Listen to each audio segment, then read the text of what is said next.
தான் நான் செருப்படுத்தி வைப்பேன் டேரக்டரா, என்ன மயிர் படம் எடுத்திருக்கேன் அப்படின்னு நீங்கள் சொன்னால் கூட ஓடுற படத்தை தடுக்கவே முடியாது. ஏன்னா அவர் ரிவ்யூ பண்ண ஒரு வீடியோவும் போடல. அவர் எப்படி ரிவ்யூ பண்ணுவாருன்னு தெரியல. நமக்கு ட்ரெய்லரில் வந்து எவ்வளோ டியூரேஷனில் காமிச்சாங்களோ அதே டியூரேஷன் தான் ஸ்க்ரீனில் இருக்குது.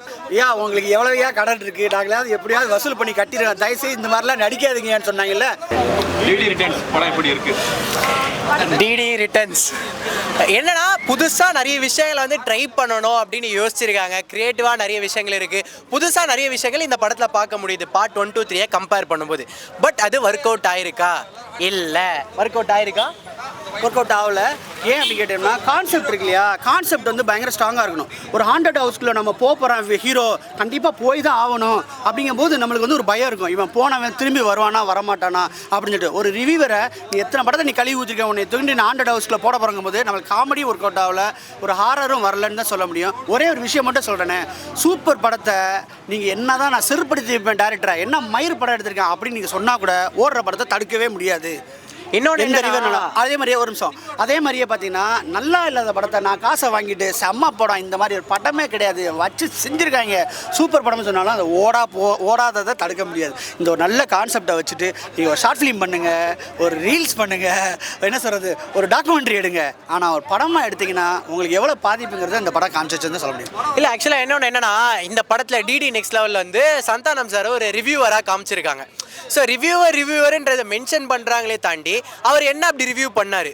ஏன்னா அவர் ரிவ்யூ பண்ண ஒரு வீடியோவும் போடல. அவர் எப்படி ரிவ்யூ பண்ணுவார்னு தெரில. இவங்களாம் வந்து எல்லா படத்தையும் கலாய்க்கிறியே, எல்லா படத்தையும் நெகட்டிவாக சொல்கிறியே அப்படின்ற ஒரு ரெஃபரன்ஸை மட்டும் அங்கங்கே பாயிண்ட் பண்ணுறாங்களே தாண்டி ஒருவேளை வந்து பிரசாந்த் வந்து ஹீரோவை போட்டுக்கலாமா? ஏன்னா அவன் தான் நிறையா வந்து ரிவ்யூவை கலாச்சி போட்டுருக்காப்ல, இல்லைன்னா ப்ளூ சட்டை மறந்து இந்த படத்துக்கு ஹீரோவை போட்டு சரியாக வந்துருக்குமா?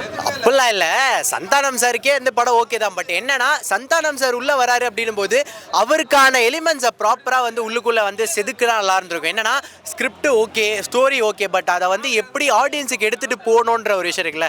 கதை எல்லாருமே யோசிக்கலாம், அதை வந்து ஒரு படமாக எடுக்கிறதுக்கு எல்லாரும் வரலாம். பட் அதை ஆடியன்ஸுக்கு எடுத்துகிட்டு போய் சேர்க்குற ஒரு விஷயம் இருக்குல்ல, அது மட்டும் எங்கேயோ லேக் பண்ணிட்டாங்கன்னு தோணுது. என்ன கேட்டால் பார்ட் 1, 2, 3 வந்து இதோட நல்லா இருந்தது. பட் இதை வந்து இன்னும் கொஞ்சம் ட்ரை பண்ணியிருக்கலாம். ஒர்க் அவுட் ஆகாத விஷயமே என்னன்னா, புதுசாக ஒரு விஷயத்தை பண்ணுறாங்கல்ல, அந்த விஷயத்தை வந்து பிளான் பண்ணி பண்ணலை. பார்ட் 3ல வந்து ஒரு 4 நிமிஷம் போர்ஷன் இருக்கு டே அப்படின்னு சொல்லிட்டு நம்ம பெப்சி விஜயன் சாரு எல்லாரும் அந்த பேர் என்ன முட்டராஜேந்திரன் எல்லாம் சேர்த்துட்டு அந்த 4 நிமிஷம் சீக்வன்ஸில் வர்ற காமெடி இந்த ஒட்டுமொத்த படத்துலையும் இல்லைங்க.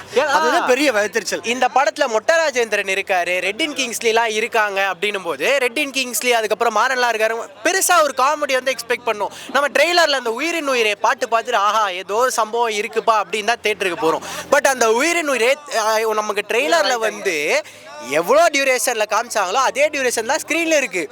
அதை வந்து நம்ம ஒரு ட்ரால் பண்ணுற மாதிரி அது ஒரு ட்ரால் மெட்டீரியலாக இருந்து நம்ம பார்க்கலாம்னா இல்லை. என்ன பண்ணாங்கன்னு கேட்டேன்னா ஜிவிஎம் சார்கிட்ட சொல்லிட்டானுங்க, ஏன் உங்களுக்கு எவ்வளோயா கடன் இருக்குது, நாங்களாவது எப்படியாவது வசூல் பண்ணி கட்டிடுறோம், தயவுசெய்து இந்த மாதிரிலாம் நடிக்காதீங்கன்னு சொன்னாங்கல்ல. அது உண்மைங்க. இந்த ஆர்ஆர் படத்துக்கு ஜிவிஎம் எதுக்கு ஓகேயா, எதுக்கு தேவையா? இந்த நம்ம ஆர்ஆர் பயப்பட போகும்போது ஜிவிஎம் பார்த்தோம்னா ஸ்லோ டவுன் ஆயிரும். ஸோ இந்த படத்துக்கு தப்பான ஒரு காஸ்டிங் வந்து ஜிவிஎம் செலக்ட் பண்ணுறது இல்லை. ஜிவிஎம் நீங்கள் கொண்டு வரீங்க அப்படின்னா ஜிவிஎம் அவருக்கு என்ன மாசு ஆக்சுவலாக ஒரு ஹீரோக்கு வந்து எந்த அளவுக்கு அந்த ஒரு ஆரா இருக்குமோ அது லிட்டரலாக ஜிவிஎம்முக்கு லைட்டாக இருக்கும். ஏன்னா அவர் அந்த நடையோடை, அவரோட ஹேர் கட்டு, அவர் அந்த ஒரு இதுவே அவர் நடக்கிற விதம், பாடி லாங்குவேஜ் எல்லாமே அவர்கிட்ட இருக்குது. அவரை நீங்கள் ஒரு காமெடி படத்துக்கு எடுத்துகிட்டு வரீங்க, ஒரு காமெடி ப்ளஸ் ஹாரர் இதுக்கு எடுத்துகிட்டு வரீங்கன்னா அதுக்கான ரோல் இருக்கணும். ரஃபி சார் சொன்ன மாதிரி அது கிடையாது. ஏன்னா நீங்கள் வந்து அவர் ஒரு புதுசாக காமெடியிலையும் காமிக்கல, அவரை பேய் இருக்க இதுலேயும் காமிக்கல, ஒரு பயமுறுத்துகிற மாதிரியான படமாகவும் காமிக்கல. அப்படி இருக்கும்போது ஜிவிஎம்மை உள்ளே வச்சா படம் ஓடும், மேபி படத்துக்கு அது ஒரு ஹைப் இருக்கும், அதனால் படம் வந்து ஒரு 4 விதத்தில் வந்து பேசுவாங்கன்றதுனால வந்து கொண்டு வந்திருக்காங்கன்னு நினைக்கிறேன். மற்றபடி இருக்க கேரக்டர்ஸுக்கே ப்ராப்பராக காமெடி வந்து கொடுக்கல. யாஷிகா ஆனந்தை வந்து கொண்டு வந்திருக்காங்க, பட் அவங்களுக்கு வந்து ஒரு கேரக்டராக கொடுத்துருக்காங்களா, ஆக்டிங் வைஸ் பர்ஃபார்மன்ஸ் இருக்கா, அதுக்காக எடுத்துகிட்டு வந்தாங்களா, அதுவும் கிடையாது.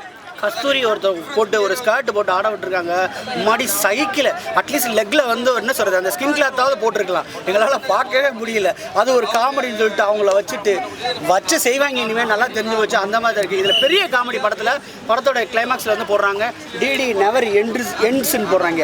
நீங்கள் எங்களை எண்டு பண்ணுங்கள் பரவாயில்ல, ப்ரொடியூசரை பூரா எண்டிங் பண்ணிடாதீங்க.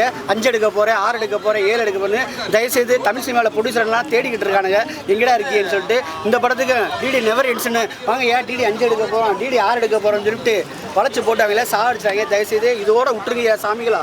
எனக்கு தெரிஞ்ச ஒரு பெரிய போட்டி இருக்கும். என்ன போட்டினா அரண்மனை 1 2 3 4 அப்படின்னு போயிட்டே இருக்குல்ல, அந்த மாதிரி டிடியும் நீங்கள் ஒன்று விடுங்க அரண்மனையா, நாங்கள் அடுத்த பாட்டு டிடி விடுவோம், அந்த மாதிரி ஒரு காம்படிஷனில் போகணும்னு நினைக்கிறேன். பட் அரண்மனையாச்சு இப்போ ப்ரீவியஸாக ரிலீஸ் ஆன பாட்டு ஏதோ ஓரளவுக்கு எங்கேஜிங்காக இருந்தது. பட் இந்த படத்தில் அந்த எங்கேஜ்மெண்ட் வந்து லேக் ஆகுது. ஃபஸ்ட்டு ஒரு 20-30 மினிட்ஸ்லேயே அப்படி ஒரு போர். ஃபஸ்ட் ஹாஃப் ஓரளவுக்கு போய் முடிகிற டைமில் தான் காமெடின்ற ஒரு விஷயத்தை எடுத்துகிட்டு வராங்க. அங்கே தான் காமெடி லைட்டாக ஒர்க் அவுட் ஆயிருக்கு. சரி ஓகே, செகண்ட் ஹாஃபில் ஒரு ஃபயர் இருக்குன்னு பார்த்தா ப்ரீ கிளைமேக்ஸ் வரையும் கொஞ்சம் இருக்கும், கிளைமேக்ஸ்லேயே சொதப்பிட்டாங்க. தேங்க்யூ.